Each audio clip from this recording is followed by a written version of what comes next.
Hæ Aron, til hamingju, þetta hefur gengið vel? Já, takk fyrir það. Spilaði vel helgina og var bara frekar solid. Hvað var það svona í spilamennskunni? Var þetta bara jafnt og gott? Þetta voru frekar erfiðar aðstæður, eða ekki? Já, ég var að slá boltan bara mjög vel og var að hitta maður grín og púktinn og var bara svona detta inn á milli. Var vindurinn ekkert að trufla þig?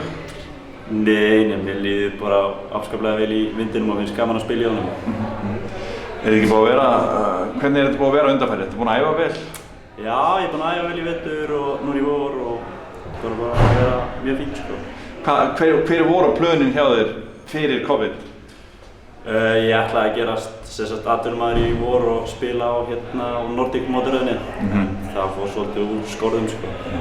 Þannig að stefnur og þangað þegar hlutin komast í lag? Já, það er svona svolítið planið bara fyrir 2021 sko. Þannig að bara æfa vel í sumar og keppa hérna heima? Já, algjörlega. Það er bara planið. Hvernig fannst þér að spila helgina? Var völlurinn í góðu lagi? Já, völlurinn var bara mjög fínt og bara mjög svona sanngjarn. Og næsta mót? Næsta mót er á Akureyri, Íslandsmóti í Ólgjarni. Það er spennandi. Já. Þú ætlaði stóra hluti þar? Algjörlega. Takk fyrir.